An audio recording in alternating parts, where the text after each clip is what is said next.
하나님의 말씀 같이 보겠습니다. 요한복음 3장 16절 한 절만 보겠습니다. 제가 갖고 있는 성경은 신약성경 146면에 나와 있습니다.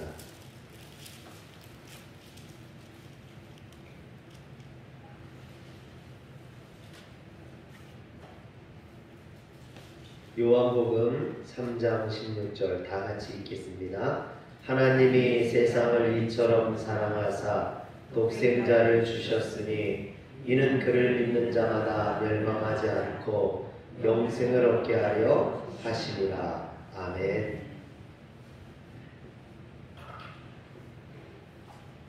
제가 스포츠를 좋아해서 저희 아이들이 어릴 때부터 축구장이나 배구장을 함께 다녔습니다.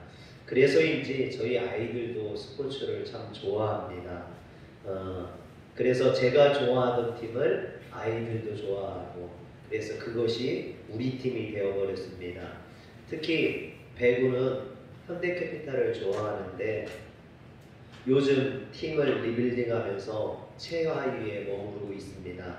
지난주 경기도 아이들과 함께 이렇게 집에서 같이 보는데 2세트까지 잘하던 선수들이 3세트에 가서 집중력이 흔들리면서 실수가 많아지고 팀이 흔들리기 시작했습니다. 그러자 감독이 작전 타임을 불러서 선수들 불러놓고 호통을 치는 겁니다. 너희들 왜 시간만 떨어? 허수봉 너 군대 다시 갔다 올래? 기본적인 것부터 해야 되는 거야. 집중해서 처음부터 다시 해봐. 그러는 겁니다. 그런데 이때 해설을 하던 김세진 해설위원이 집중해서 기본적인 것부터 해야 된다라는 것은 누구나 다 아는 것이지만 스포츠 선수들은 그것을 몸으로 해야 되기 때문에 그것이 어렵다라고 이야기를 합니다. 김세진 해설위원 말대로 기초부터 해야 된다, 처음부터 다시 하자, 이렇게 선수들이 외쳤지만 한번 흔들린 선수들은 그것을 몸으로 실천하지 못하고 결국 3대1로 지고 말았습니다. 그런데 제가 응원하던 팀이 져서 아쉬워서 그런지 밤에 자는데 그 감독님의 호통소리가 저에게 들리는 거예요. 이상열, 너 왜 시간만 떨어? 너 강산교회로 다시 돌아갈래? 처음부터 다시 시작할래? 제가 자다가요 그 말을 듣고 깜짝 놀라서 깼습니다. 여러분, 그리고 이것이 성령님의 음성이라는 생각이 들었습니다. 그래서 지금 내가 시건망 떨고 있구나, 목사가 되어서 요즘 나태해져 있구나, 내가 처음으로 기본적인 것부터 처음으로 돌아가서 기본적인 것부터 다시 시작했구나, 그런 생각을 했습니다. 고 한경진 목사님 일화 중에 너무나 유명한 일화가 있습니다. 한경진 목사님이 은퇴하시고 소천하시기 전까지 남한산성에 기거하셨는데 당시 교계 중진 목사님 몇 분이 찾아와 목사님, 저희들에게 덕담 한마디 해주세요 부탁을 했습니다. 요청을 했죠. 그러자 한경진 목사님이 그 목사님들에게 뭐라고 했냐면, 목사님들 예수 잘 믿으세요. 여러분, 이미 예수를 믿고 수많은 사람들에게 복음을 전하는 목회자들에게 예수를 잘 믿으라니 말도 안 되는 소리 같죠. 여러분, 그러나 이 말은 목회자가 회복해야 될 기본이 무엇인지, 정말 중요한 것이 무엇인지를 우리에게 깨닫게 해주는 그런 충고였던 것입니다.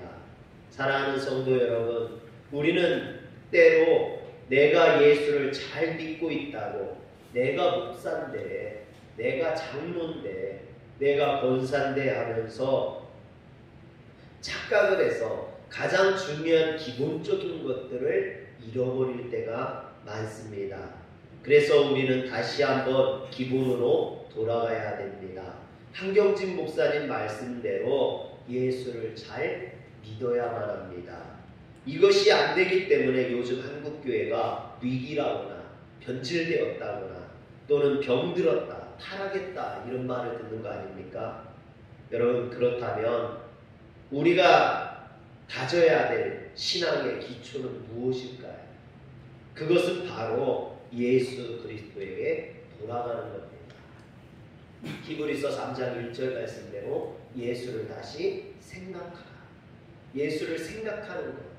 그것이 바로 우리의 신앙의 기초가 되어야 될 줄 믿으시길 바랍니다. 지금이 교회 절기로 보면 대강절입니다. 이 땅에 오실 예수님을 기다리는 그런 절기입니다. 그리고 25일이 크리스마스라 하죠. 성탄절입니다. 예수님이 태어나신 날입니다.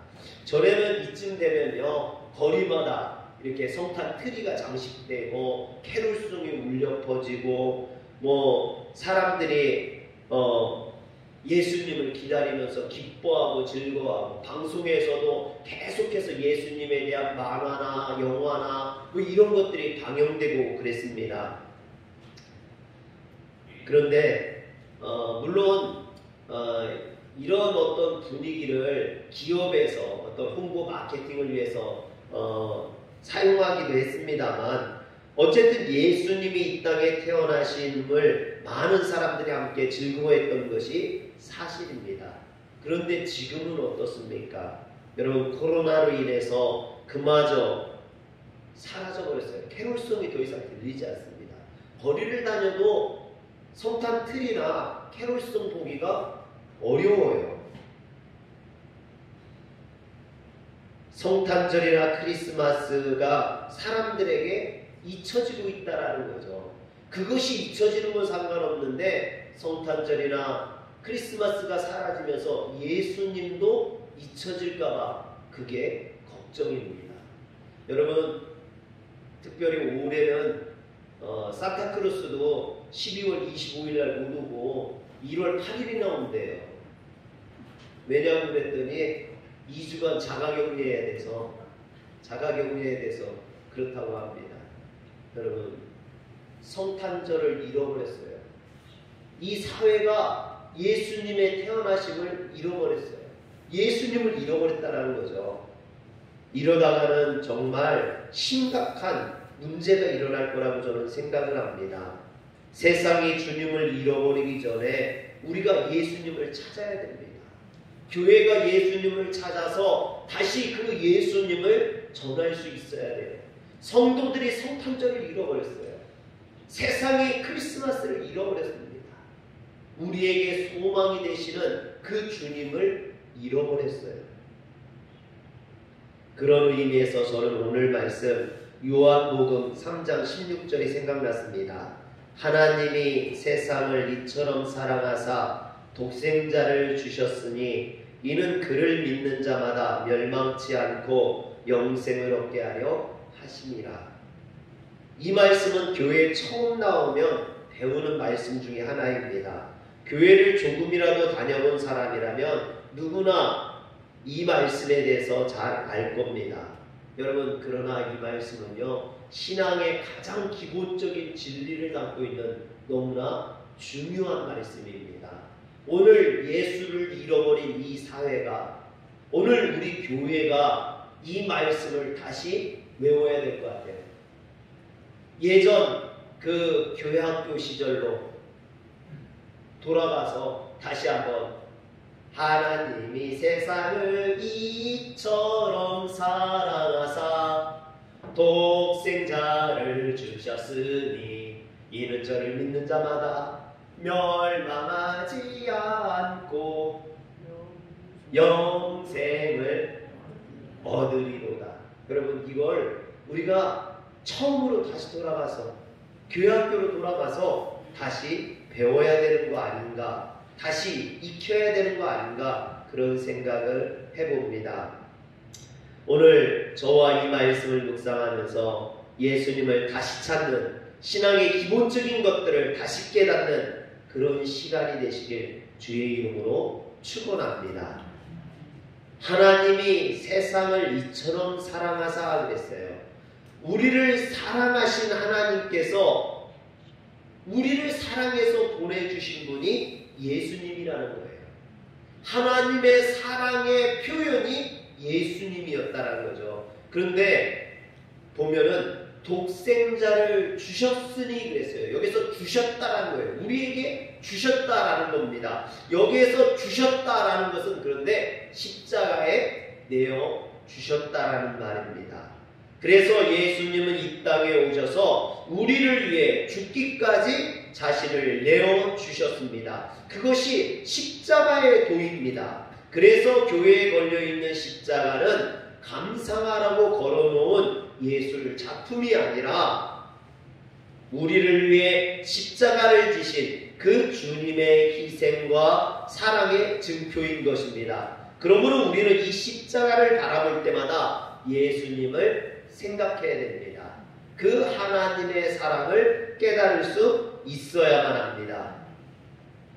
사실 십자가는 세상 이치에 맞지 않는 것입니다.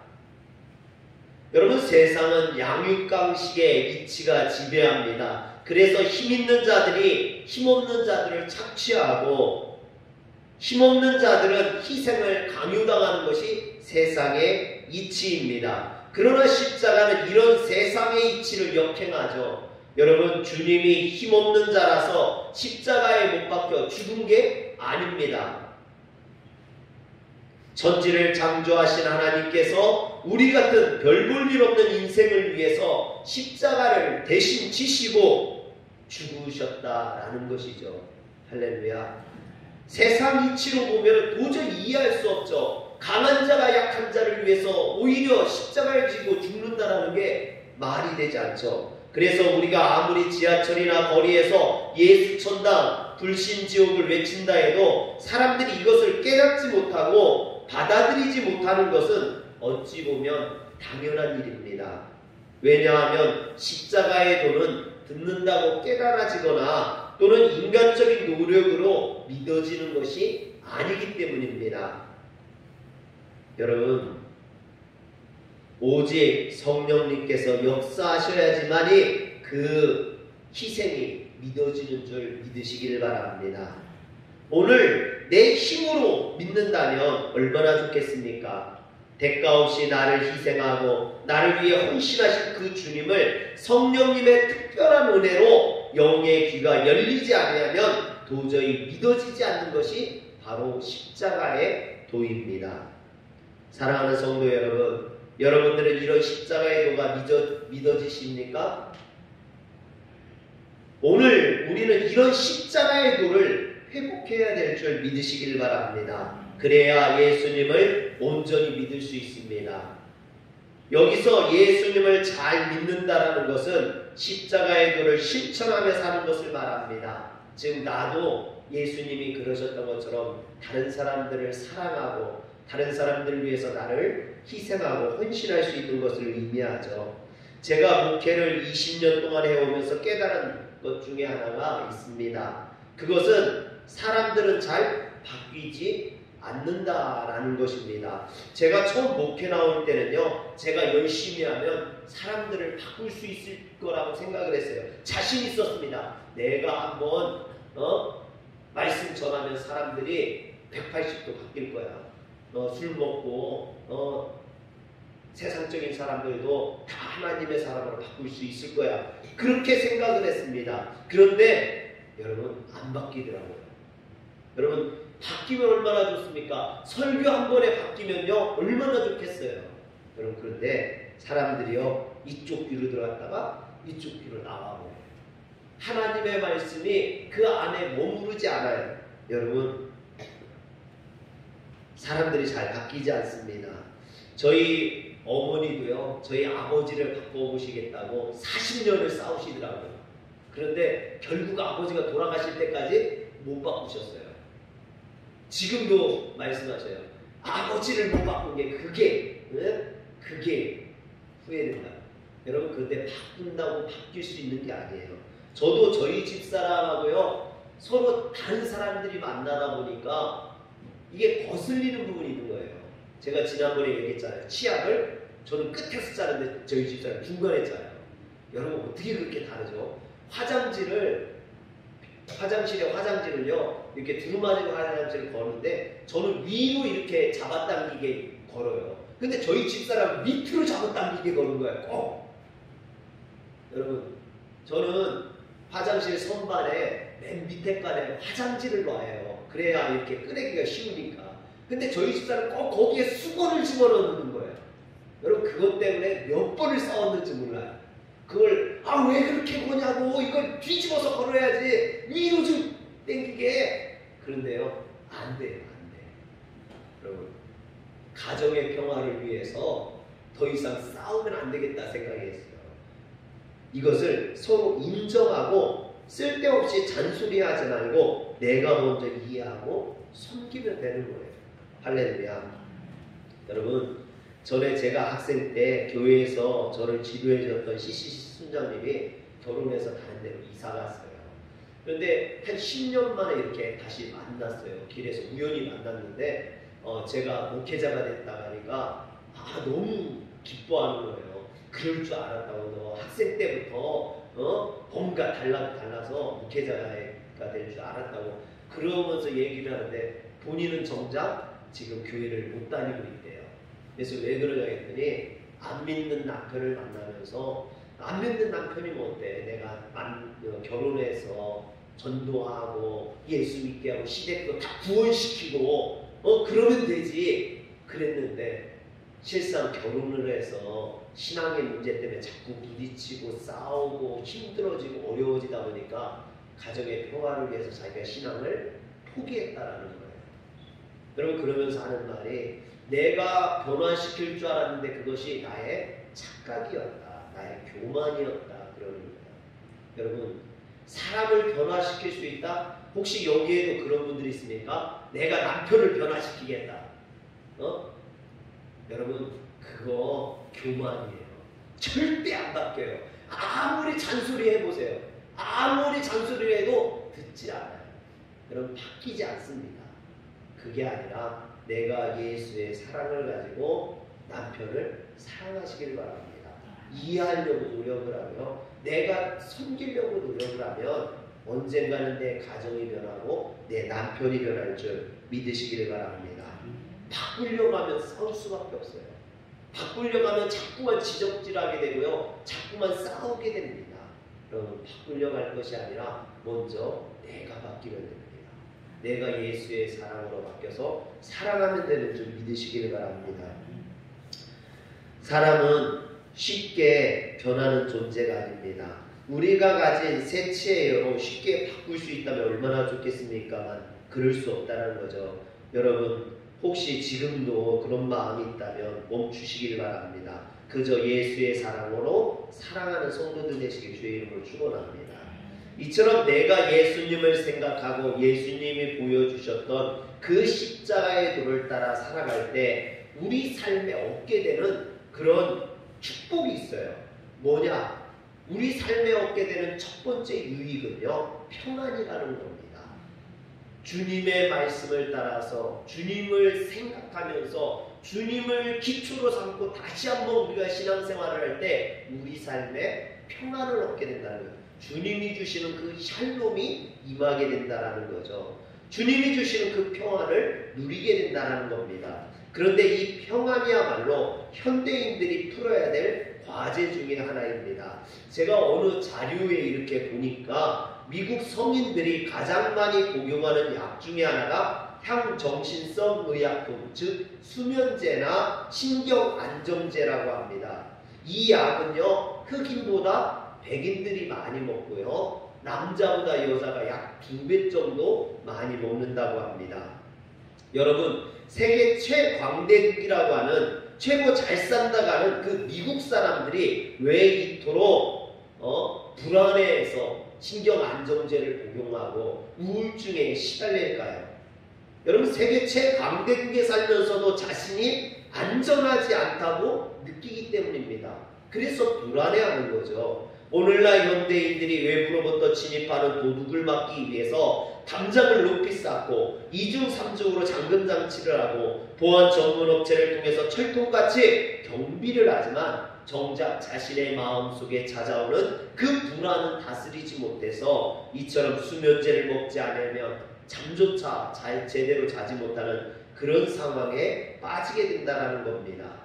미국의 MD 앤더슨이라는 암센터가 있는데 거기에 종신 교수로 있던 김의신 박사가 이 암 이야기를 했는데 거기에 보면요 이런 말이 나와요. 암에 걸리신 분들 중에는 과도한 걱정으로 오히려 암세포를 키우는 분들이 많아서 안타깝다라고 이야기를 합니다. 그러면서 하는 말이 우리 몸에는 암세포를 잡아먹는 고마운 면역세포가 있는데 이것을 NK라고 한다고 합니다.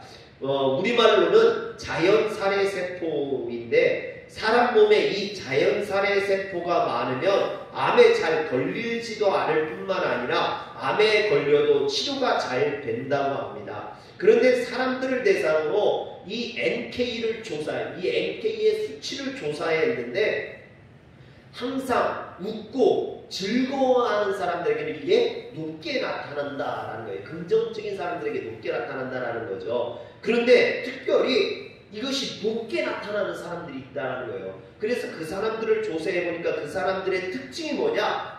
교회에서 성가대나 찬양대를 하는 사람들. 이 교회에서 성가대나 찬양대를 하는 사람들은요, 이 NK가 무려 일반인보다 1000배 높게 나타나더라는 거예요.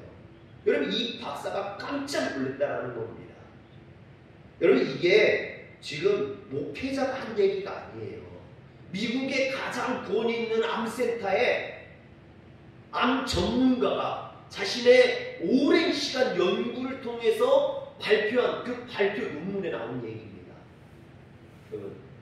일반인보다는 긍정적인 사람, 잘 웃고 잘 기뻐하고 이런 사람들이 NK가 높은데 그 사람보다 1000배 높은 사람이 어떤 사람이냐? 교회에서 성가대나 찬양대를 하는 사람이라는 거예요. 여러분, 아무 노래나 한다고 되는 게 아닙니다. 기름진 것을 먹고 영양가 높은 음식을 먹고 비타민을 챙겨 먹는다고 이게 높게 나오는 게 아니라는 거예요. 여러분, 신령한 노래를 하고 주님 안에서 기뻐하며 즐거워하는 것이 우리 몸의 면역력을 높이고 암을 이길 수 있는 힘을 1000배나 높이는 그런 힘이라는 겁니다. 할렐루야. 여러분, 그러므로 여러분 암을 이기고 싶다면 하나님을 많이 찬양하시길 바랍니다. 여러분, 또 암을 이기는 그런 NK를 많이 활성화시키고 싶다면 여러분 찬양대나 성가대나 하시길 주의 이름으로 축원합니다. 그런데 여기서 한 가지 반드시 기억해야 될 것이 있습니다. 참된 평화는 참된 십자가 정신이 흐를 때 함께하는 것이지 헛된 평강을 전하는 변질된 복음을 얻을 수 있는 것이 아니라는 거죠. 요즘 이단들이 잘못된 복음을 전하는 경우가 많이 있습니다. 또 진리에 물을 탄 그런 복음을 전하기도 합니다. 그리고 그들이 주로 하는 말이 뭐냐면 예수 믿으면 복 받는다. 여러분, 맞는 말이죠. 예수 믿으면 복을 받는 게 맞습니다. 그러나 우리가 받는 복은 이 현세의 복, 마치 물질적인 복처럼 이야기한다는 거죠. 그래서 이 이단들이 그것으로 인해서 사람들을 얽어매고 사람들을 종부리듯 하는 거 아닙니까? 여러분, 물론 예수님이 주시는 복은 물질적이고 현세적인 복도 있습니다만 그러나 이것이 전부가 아니죠. 보다 귀하고 주님이 주시고자 하는 복은 영적인 복이요 신령한 복인 줄 믿으시길 바랍니다.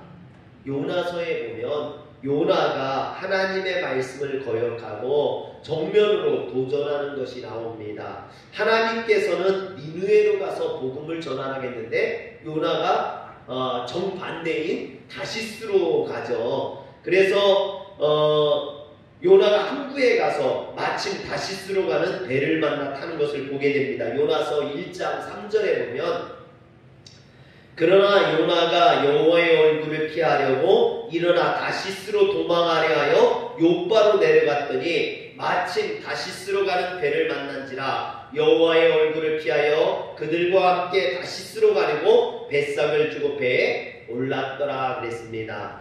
여러분, 다시스로 가는 배가 시간마다 있는 그런 셔틀버스가 아니라는 거죠. 여러분, 무역상이에요. 무역상은 무역이 있을 때만 1년에 한 번 뭐 이런 정도로 드문 것입니다. 그런데 요나가 항구에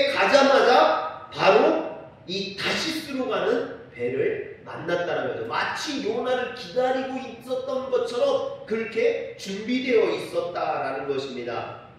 이 모든 일이 착착 들어맞는 것을 보면서 요나는 자신의 생각이, 자신이 하는 행동이 옳다고 생각했을지도 모르겠습니다. 오늘 우리도 이런 생각을 할 때가 많습니다. 특히 내가 하는 일이 잘 되고 잘 풀리면 내가 바른 길을 가고 있다고 착각할 뿐만 아니라 이것이 하나님의 뜻이라고 생각하기도 합니다. 그래서 교회가 부흥하면 그 부흥한 교회 목사님은 하나님 앞에 거룩하게 쓰임받는 신령한 목사인 것처럼, 또 사업이 잘 되면 하나님이 베풀어준 축복으로 이렇게 사업에 성공한 것처럼, 여러분, 그래서 그 결과 지상주의가 나오는 거 아닙니까? 결과로 세상 사람들을 판단하고 결과로 보고, 우리는 과정을 볼 수 없기 때문에 단지 결과만으로 판단을 한다는 거죠. 결과만 좋으면 된다는 이런 생각 때문에, 그래서 수단과 방법을 가리지 않고 많은 사람들이 편법이나 불법을 사용해서라도 성공하려고 하고 잘 되려고 하고, 또 가룟 유다처럼 주님의 일을 팔아서라도 성공을 갈구하는 거 아닙니까? 그러나 하나님의 명령을 거역하고 마침 다시스로 가는 배를 만나 의기양양하게 그 배를 탄 요나는요, 여러분 3절에 이렇게 마침 성공한 것처럼, 마치 자신이 잘하고 있는 것처럼 그렇게 생각했던 요나가 4절에 보면 어떻게 됩니까? 여호와께서 큰 바람을 바다 위에 내리심에 바다 가운데 큰 폭풍이 일어나 배가 거의 깨지게 된지라. 여러분 3절에서 자신이 성공한 것 같고 의기양양했던 이 요나에게 4절에 가자 곧바로 시험이 찾아오고 풍랑이 찾아오고 환란이 찾아오는 것을 보게 됩니다. 결국 요나는 그 풍랑이 자신 때문에 보내진 것임을 알게 되고, 풍랑을 잠잠하게 하기 위해서 제물이 되어 비참하게 바다 위에 던져지지 않습니까? 우리가 육안으로 보면 요나 1장 3절에서 마침 다시스로 가는 배를 만난 것은 행운이요 성공처럼 보여지지만, 4절에서 바다 위에서 풍랑을 만나 하나님을 믿지 않는 선장에게 책임을 추궁당하고 풍랑이는 바다에 던져지는 것은, 이것은 비참한, 어떻게 보면 인생의 실패로 보이죠. 그러나 여러분, 영화를 열고 보면 오히려 그것이 비극적인 사건인 것 같지만 오히려 요나를 선택하시고 요나의 잘못된 생각을 고쳐주시는 하나님의 의로운 손길이라는 것입니다. 할렐루야. 사랑하는 성도 여러분, 사업의 성공이 꼭 인생의 성공이나 신앙의 성공은 아닙니다. 우리는 하나님의 신령한 목을 저급한 육신의 것으로 전락시켜서는 안 됩니다. 복음의 진수는 마침 다시스로 가는 배를 만나 기뻐하며 그 배를 타기 위해 수단과 방법을 가리지 않는 것이 아니라 풍랑 속에서도 눈물을 흘리며 감사하는 것, 고통의 광풍 속에서도 하나님 앞에 자신을 돌아보며 어떤 상황 속에서도 주님이 주시는 그런 평안을 빼앗기지 않는 것, 그것이 바로 신앙인 줄 믿으시길 바랍니다. 내가 예수님을 생각하고 예수님이 보여주셨던 십자가의 도를 따라 살아갈 때 우리 인생에서 얻게 되는 두 번째 유익, 두 번째 축복은 바로 죽음의 공포로부터의 자유함입니다. 시편 기자는 시편 23편에 여호와는 나의 목자시니 내게 부족함이 없으리로다 그랬습니다. 여러분, 아마 이 시편은 우리 한국 사람들뿐만 아니라 전 세계적으로 모든 사람들이 좋아하는 말씀이죠. 여기서 부족함이 없으리라는 걸 너무 좋아합니다. 하나님이 나의 하나님이 되셔서 내 삶에 부족한 것이 없게 해주소서, 늘 우리 기도하는 거 아닙니까? 여러분, 그런데 이 고백에 대전제가 있어요. 전제가 뭐냐? 하나님과의 관계 회복입니다. 하나님을 온전히 만나요. 예수님을 온전히 만날 때 내게 부족함이 없는 거죠. 여러분, 여기서 부족함이 없다는 건 현실적으로 부자가 되고 잘 먹고 잘 사는 것을 말하는 것이 아니라 여호와께서 나의 목자가 되시니 내게 욕구불만이 없다라는 뜻입니다. 그래서 2절에서 5절까지 보면 여호와께서 푸른 초장 쉴만한 물가로 인도하시기도 합니다. 그러나 여러분, 사망의 음침한 골짜기로도 인도하시잖아요. 그래서 시편 23편 4절에 보면 내가 사망의 음침한 골짜기로 다닐지라도 해를 두려워하지 아니할 것은 주께서 나와 함께 하시니라. 주의 지팡이와 막대기가 나를 안위하시나이다 그랬습니다. 여러분, 그래서 예수를 믿어도 사망의 음침한 골짜기를 다닐 수 있다는 것을 깨달아야 됩니다. 예수 잘 믿어도 실패할 수 있고 예수 잘 믿어도 어려운 일 당할 수 있습니다. 그렇다면 예수를 믿으면 무엇이 다르냐? 비록 환경은 사망의 음침한 골짜기를 다닐지라도 누구의 그것도 빼앗기지 않는 평안이 내 안에 있다라는 거죠. 이런 평안이 있을 때 다윗은 내 잔이 넘치나이다라고 5절에 고백을 합니다. 이것이 예수 믿는 사람들의 고백이요 신앙의 고백입니다.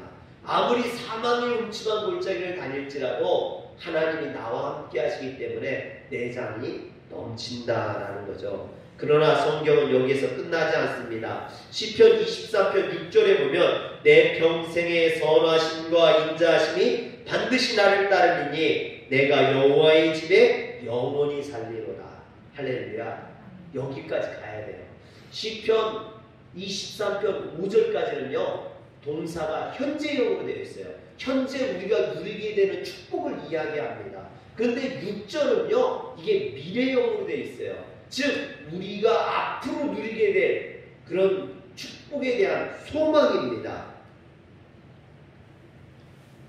여러분, 그래서 우리는 이 땅에서의 삶이 내 잔이 넘치는 풍성한 삶을 살 뿐만 아니라 장차 이 땅을 떠날 때에는 영원히 여호와의 집에 살 것이라는 천국의 소망으로 충만해야 될 줄 믿으시길 바랍니다. 그 소망 때문에 죽음의 공포를 이길 수 있고 그 죽음으로부터 참된 자유함을 누릴 수 있는 겁니다. 스티브 잡스가 인터뷰를 하다가 이런 말을 했어요. 무덤에서 가장 부자가 되는 일 따위는 나에게 안중에도 없다. 오늘 정말 놀랄만한 일을 했다고 말하는 것, 그것이 나에게 정말 중요하다. 내가 잠들기 전에 내가 오늘도 중요한 일을 했다. 이렇게 말하고 잠드는 것이 나에게 가장 큰 기쁨이라고 이야기를 하는 겁니다. 저는 이 말을 들으면서요, 참 멋있다. 죽은 다음에가 무슨 소용이야. 지금 현재 내가 성공하고 내가 잘 사는 거, 그게 중요한 거지. 여러분, 날마다 스티브 잡스처럼 매일 이런 긍지를 가지고 내가 오늘도 성공했어. 내가 오늘도 잘 됐어. 내가 오늘도 부자야. 이런 기쁨을 가지고 잠든다면 얼마나 멋있습니까? 그러나 여러분, 그런 말을 했던 스티브 잡스도요, 그 모든 것들을 다 이 땅에 두고 죽었다라는 거예요. 여러분, 그렇게 매일 밤 성공에 취해서 황홀한 성공을 노래하며 잠들었다 한들 죽고 나서 천국에 들어가지 못한다면 그게 무슨 소용이 있느냐라는 겁니다. 전에 제가 목회자 수양회를 가는데 저희 집사람이 일 때문에 못 가고 저 혼자 간 적이 있습니다. 그런데 가서 좋은 곳을 다니고 좋은 것을 먹고 좋은 곳에서 사는데 하나도 기쁘지 않은 거예요. 여러분, 좋은 곳을 볼 때 가족들이 없으니까요 외로워요. 다들 이렇게 부부끼리 돌아다니는데 참 다 같이 부부끼리 막 사진 찍고 그러는데요, 혼자 사진 찍을 재미도 없고요. 좋은 곳에 가도 좋지가 않아. 좋은 것을 먹는데요 자꾸 애들 생각이 나. 이거 애들하고 같이 먹으면 맛있을 텐데, 애들이 좋아하는, 이거 소영이가 좋아하는 건데 먹으려니까요 자꾸 이게 마음에 걸리고요 생각나는 거예요. 또 좋은 호텔에 가서 자는데요, 옆에 소고 목사님하고 둘이 같이 자는데 뭐가 좋겠어요. 예. 부부가 같이 자야 좋지. 소고 목사님하고 자는데 별로 안 좋더라고요. 여러분, 그리고 드디어 이제 집에 오는데요, 집에 오는데 좋더라고요. 이제 집에 간다. 이제 집에 간다. 여러분, 집에 온다고 한들 무슨 좋은 거 볼 게 있는 것도 아니고요. 집에 온다고 뭐 맛있는 음식이 있는 것도 아니고, 여러분, 집이 호텔만큼 그렇게 화려하지도 않고, 그런데도 집에 간다는 게 좋더라고요. 집에 가면 아내가 있고 아이들이 있고 시끌벅적한 그 집에 오는 것이 그냥 좋더라고요. 오히려 혼자 가가지고 그 좋은 데 가서 혼자 있는 것보다 가족들이 있는 집에 오는 게 훨씬 더 좋았습니다. 사랑하는 성도 여러분, 비록 이 땅에서는 우리가 만족한 삶을 살지 못하고 많은 것을 누리지 못한다 할지라도 내 삶이 마무리될 때 우리 주님이 계시는 집에 간다. 여러분, 이런 마음이 든다면 얼마나 설레고 행복할까요? 얼마나 평안할까요? 여러분, 그런데 마지못해서 막 세상에 미련이 남아서 눈도 못 감고 죽는 그런 불쌍한 인생이 아니라 평안하게 집에 돌아가는 영원한 천국에 들어가는 그런 인생이 되시길 주의 이름으로 축원합니다. 찬송가에 보면요, 413장에 보면 그런 찬양이 있죠. 내 평생에 가는 길 순탄하여 늘 잔잔한 강 같든지 큰 풍파로 무섭고 어렵든지 나의 영혼은 늘 편하다. 내 영혼 평안해. 내 영혼 평안해. 할렐루야. 여러분, 주님이 나와 함께 하시면 내 영혼이 정말로 편안하게 될 줄 믿습니다. 시편 23편 6절의 말씀, 내 평생의 선하심과 인자하심이 반드시 나를 따르리니 내가 여호와의 집에 영원히 살리로다. 여러분, 여러분들의 삶이 이렇게 고백할 수 있는 삶이 되시길 주의 이름으로 축원합니다. 그래서 세상에는요, 두 종류의 인생이 있다고 합니다. 시편 23편 5절까지만 있는 인생, 또 시편 23편 6절까지 있는 인생. 여러분, 5절까지만 있는 인생은요, 이 땅에서 잔이 넘치고 풍성한데 그것으로 끝인 인생을 말합니다. 그러나 6절까지 있는 인생은 이 땅에서 잔이 넘치고 풍성할 뿐만 아니라 주님과 동행함으로 영원한 천국을 누리게 되는 인생. 그래서 살아서는 평강이요 죽어서는 천국을 사는 인생. 사랑하는 성도 여러분, 우리의 인생이 그런 인생이 되었으면 좋겠습니다. 우리가 이 어려운 시기에 신앙의 기초, 믿음의 첫사랑으로 돌아가 예수님을 만남으로 하나님이 주시는 참된 평안과 자유함을 누리는 성도들이 되시길 주의 이름으로 축원합니다. 기도하겠습니다. 전능하신 하나님, 오늘도 여기에 모인 우리가 주님으로 인하여서 참된 평안을 누리게 하시고 우리가 이 땅에서는 내 잔이 넘칠 뿐만 아니라 영원한 천국을 누리는 성도들이 되게 하여